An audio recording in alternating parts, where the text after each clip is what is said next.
Saudara, kumaha kabarna? Damang sadena dengan saya si Otong kembali lagi di channel Ningali Film. Pada episode kali ini kita akan membahas alur cerita dari film yang rilis pada tahun 2025.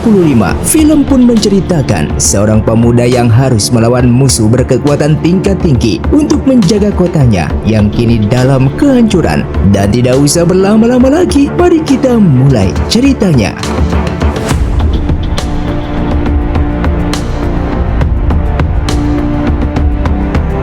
Film pun diawali Yin Jiao yang merupakan putranya Raja Dinsao yang kepalanya berhasil dipenggal langsung dibawa ke tempat para dewa untuk diselamatkan karena mereka berpikir hanya Yin Jiao lah satu-satunya harapan manusia yang bisa menyelamatkan semuanya dari kehancuran ini. Namun tiba-tiba Yin Jiao justru menyerap seluruh kekuatan para dewa di sana.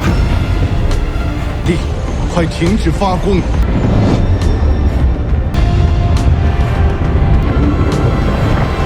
Sedangkan di sisi lain di Istana Sang, terdapat seorang jenderal besar terkuat yang bernama Wenzong yang baru saja kembali ke istana bersama pasukannya setelah 10 tahun berperang di Laut Utara. Dan dikarenakan Wenzong sudah tua untuk memimpin pasukan Sang kembali, sehingga Deng Chanyu dipilih oleh sang raja untuk memimpin 800 pasukan Sang dan menyerang kota Shiki.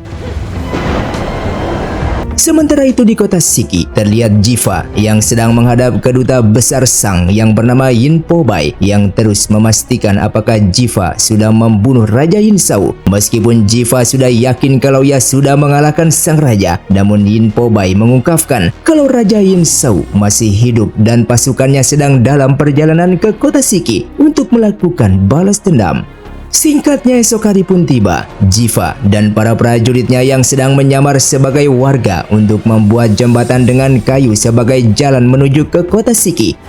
Deng Chanyu yang mau lewat pun melepaskan salah satu kuda sebagai percobaannya, dan ternyata jembatan kayu itu cukup kuat untuk dilewati sehingga ia beserta pasukannya pun berniat melewati jembatan tersebut. Namun di tengah jalan tiba-tiba Jiva dan pasukannya memisahkan jembatannya sehingga pasukan Deng Chanyu banyak yang jatuh ke sungai.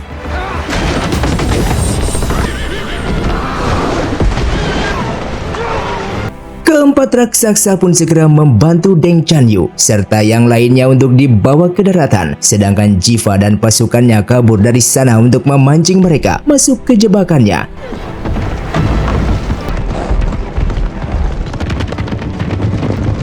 Dan benar saja, ketika mereka akan melewati jalan kecil, tiba-tiba dari atas terdapat bebatuan yang kemudian menimpa pasukan Deng Chanyu.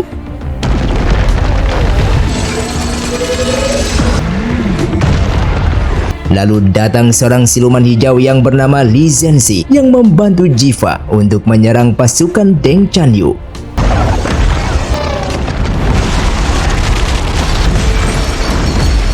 Jiva yang kabur dari sana seorang diri lalu dikejar oleh Deng Chanyu sehingga mereka pun bertarung dan jatuh ke dalam jurang.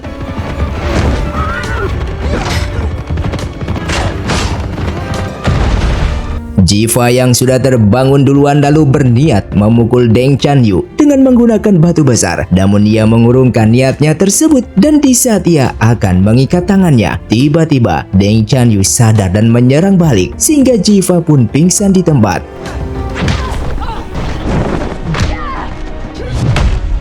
Di malam harinya, Jiva tersadar kembali dengan keadaan sudah terikat tak berdaya. Di sana, Jiva meminta Deng Chanyu untuk membebaskannya karena yang seharusnya mereka lawan adalah Raja Yin Shao. Namun Deng Chanyu tetap membela Raja Yin Shao karena sebelumnya ia sudah melakukan sumpah janji untuk tetap setia kepada sang raja. Tak lama kemudian seekor babi hutan pun muncul menyerang mereka.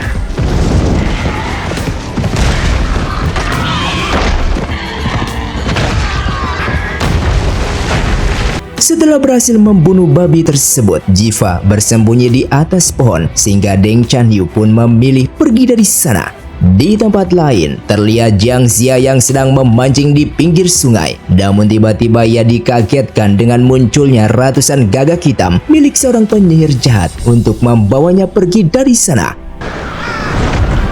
Namun di saat itulah Jiva meraih kaki Jiang Xia dan berhasil menyelamatkannya.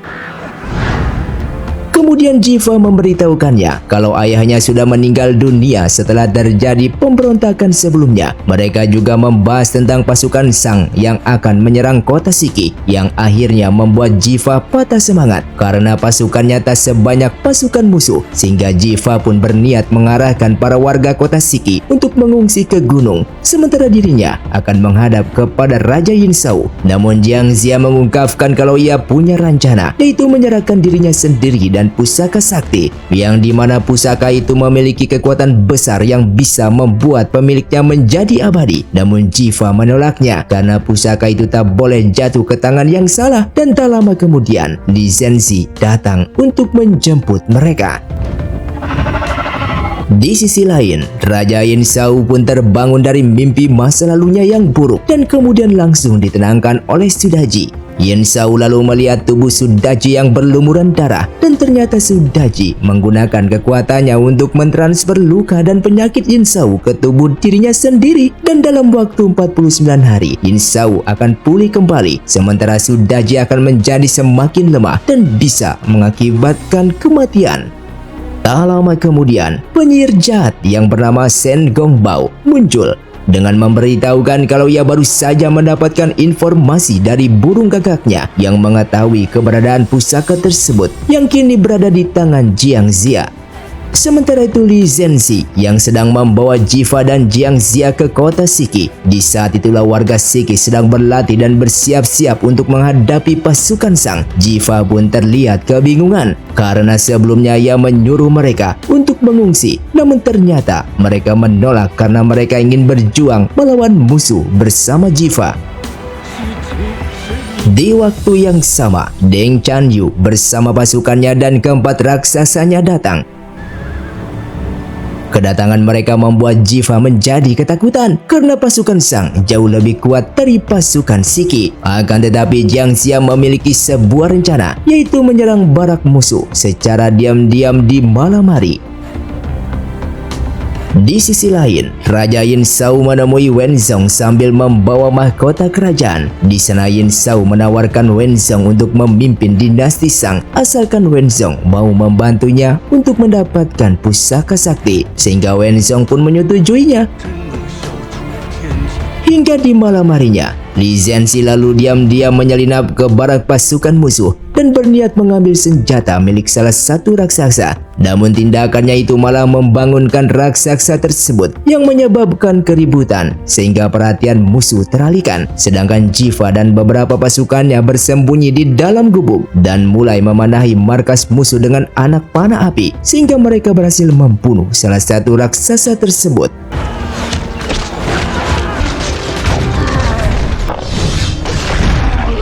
Kemudian di keesokan harinya, Jiva bersama pasukannya sudah bersiap untuk melakukan peperangan melawan pasukan Shang.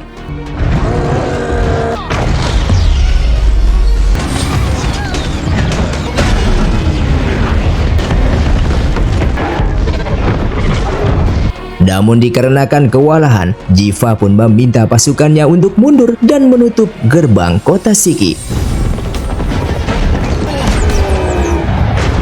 Jiva yang berhasil melompat ke gerbang yang hampir tertutup. Namun Deng Chanyu juga melompat dan meraih kakinya, sehingga keduanya berkelantungan pada gerbang sampai akhirnya keduanya terjatuh ke sungai dan kembali terlibat pertarungan. Jiva yang berhasil kabur, namun di saat itulah ia melihat kotanya diserang oleh pasukan Shang, sehingga ia pun memutuskan untuk menyelam kembali dan menyelamatkan Deng Chanyu. Sedangkan pasukan Shang terus melakukan serangan, dan bahkan salah satu raksasa menciptakan rubah raksasa untuk mencoba masuk ke kota Shiki. Di saat itu juga sosok makhluk baru tiba-tiba muncul dan melempar rubah tersebut beberapa kali, dan ternyata makhluk biru dengan rambut pirangnya itu adalah Yin Xiao yang kembali ke bumi bersama Neza dan Elang Shen setelah menyerap banyak energi dari para dewa. Dengan kekuatan barunya tersebut, Yin Xiao berhasil mengalahkan ketiga raksasa tersebut.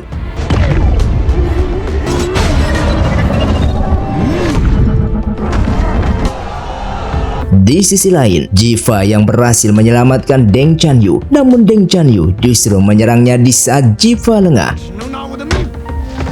Di tengah perjalanan, Jiva dan Deng Chanyu sedang mengobrol, yang dimana keduanya memiliki kesamaan, sama-sama mempertaruhkan nyawanya dalam peperangan ini. Namun yang membedakannya, Jiva berperang demi warga Shiki dan keluarganya yang dibunuh oleh sang Disatulu, sedangkan Deng Chanyu berperang hanya untuk dirinya sendiri karena Deng Chanyu kini sudah tak ada keluarga maupun kampung halaman.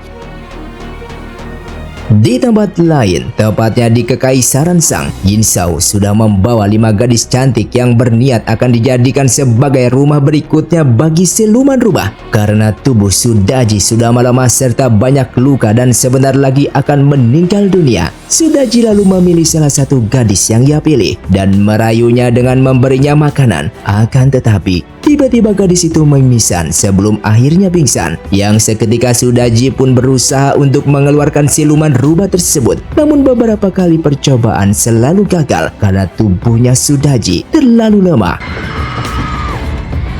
Di sisi lain, Deng Chanyu akhirnya bertemu kembali dengan pasukannya sambil membawa Jiva. Mereka lalu menuju ke barak pasukan Shang yang kini dikerahkan semuanya dan dipimpin oleh Wenzong.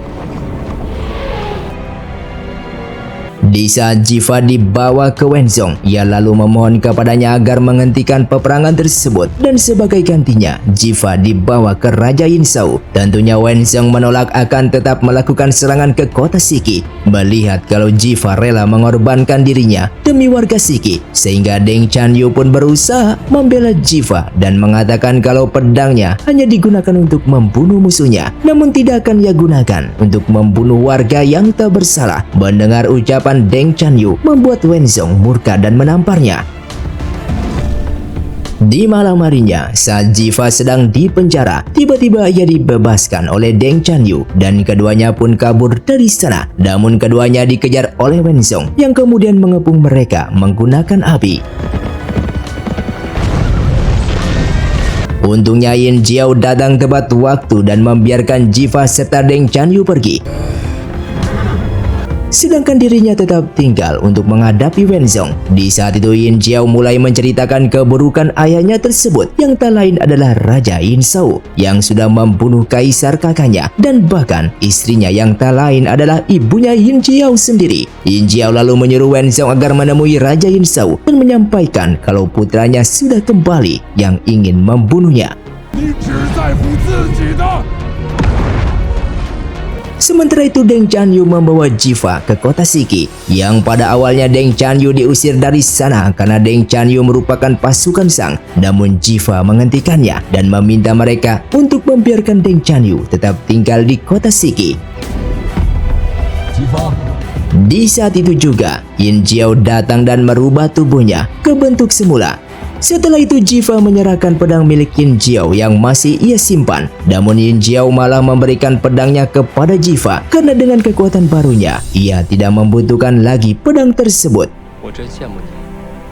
Sementara Sudaji yang terlihat wajahnya penuh dengan luka membuat pelayan di sana bahagia melihatnya. Karena tidak terima dengan hal itu, Raja Yin Zhao pun langsung menusuk mata pelayan tersebut. Di waktu yang sama, bawaan sang raja menyampaikan pesan dari Wenzong yang mengatakan kalau Yin Jiao masih hidup. Dan dengan begitu Raja Yin Zhao tidak bisa menyerahkan tahtanya kepada Wenzong karena Yin Jiao masih resmi menjadi putra mahkota dinasti Shang. Wenzong yang sangat patuh dan jujur pun menyarankan agar Raja Yin Zhao mengampuni putranya tersebut, sehingga sang raja pun menuruti perintah Wenzong asalkan Wenzong bisa menyerang kota Shiki dan merebut pusaka sakti. Di tempat lain, Shen Gongbao menemui gurunya untuk meminta kekuatan lebih hebat karena kini Yin Jiao muncul dengan kemampuan tak terkalahkan, sehingga gurunya yang berupa lautan itu memberinya kendi yang konon bisa merubah seseorang menjadi pasukannya yang tak terkalahkan. Singkatnya, Shen Gongbao dan Raja Yin Zhao kemudian membebaskan para prajurit yang sebelumnya dikurung di penjara bawah tanah. Mereka mengumpulkan pasukan itu dan memecahkan kendi ajaib. Dan seketika, kendinya pun mengeluarkan jutaan serangga yang mulai menggeroti tubuh pasukan Shang dan mengubahnya menjadi mayat hidup yang tak terkalahkan.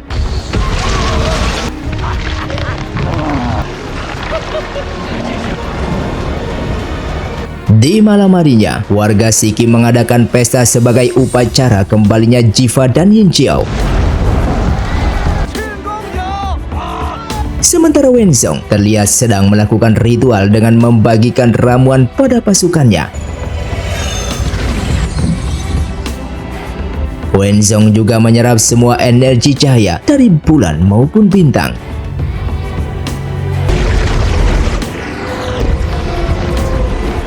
Sedangkan warga Siki yang menyadari hal itu, lalu mereka melihat pergerakan musuh di depan dan segera melakukan serangan. Namun Wenzong menggunakan kekuatannya untuk menyebarkan cahaya misterius ke arah warga Siki, sehingga siapapun yang kena cahaya itu akan jatuh pingsan dan akan dihipnotis olehnya.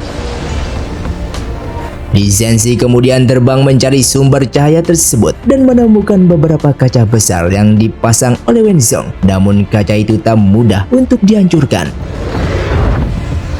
Di saat itu juga, Xiang Jia pun menyarankan agar mereka menyerang Wenzong, karena jika Wenzong mati, maka cahaya-cahaya tersebut akan lenyap dan begitu pula dengan pasukannya. Sementara itu pasukan Wenzong sudah mulai memasuki kota Siki dan melakukan serangan secara besar-besaran. Di saat mereka sudah mulai dikepung oleh cahaya tersebut, Yin Xiao segera terbang dan menjadi benda yang bisa menutupi dirinya serta yang lain dari cahaya. Sementara Deng Chanyu sedang menyelamatkan warga. Sampai akhirnya ia menemukan Jiang Xia dan langsung membawanya pergi. Ternyata sebelumnya Deng Chanyu telah menemui Wenzong, yang dimana Wenzong akan menghentikan serangannya ke kota Siki asalkan Deng Chanyu membawa pusaka sakti yang ada pada Jiang Xia. Dan supaya misinya lancar, Deng Chanyu diberikan ramuan supaya Deng Chanyu tidak terkena dampak dari cahaya tersebut. Setelah mendapatkan Jiang Xia, Deng Chanyu membawa Jiang Xia ke hadapan Wenzong. Jiang Xia lalu membuka pusakanya yang mengeluarkan petasan sebagai tanda keberadaannya, karena ternyata sebelumnya Jiang Xia sudah menyerahkan pusaka tersebut kepada Jiva dan menggantikannya dengan petasan. Di saat itu juga rubah api milik Wenzong muncul dan menyerang Jiang Xia. Jiva yang akan pergi ke lokasi Wenzong, dan dalam perjalanannya ia dibantu oleh Yin Xiao, kemudian dilanjut oleh Li Zhenzi. Sesampainya di sana, Jiva melihat Jiang Xia tak berdaya sehingga ia menyalahkan Deng Chanyu. Dan sementara itu kekuatan cahaya milik Wenzong semakin besar dan membunuh para warga di sana. Meskipun Jiva kecewa dengan Deng Chanyu yang mengikuti perkataan Wenzong untuk mengambil pusakanya, akan tetapi akhirnya keduanya pun kembali bersatu untuk menyerang musuh.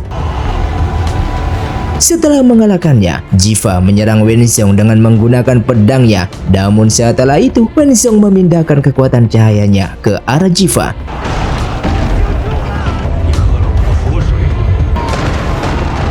Sebelum cahaya itu mencapai Jiva, Deng Chanyu yang terluka parah kemudian membantu Jiva menyerang Wenzong. Dan dengan kekuatan keduanya, mereka pun berhasil mengalahkannya, sehingga cahaya tersebut berhasil dimusnahkan.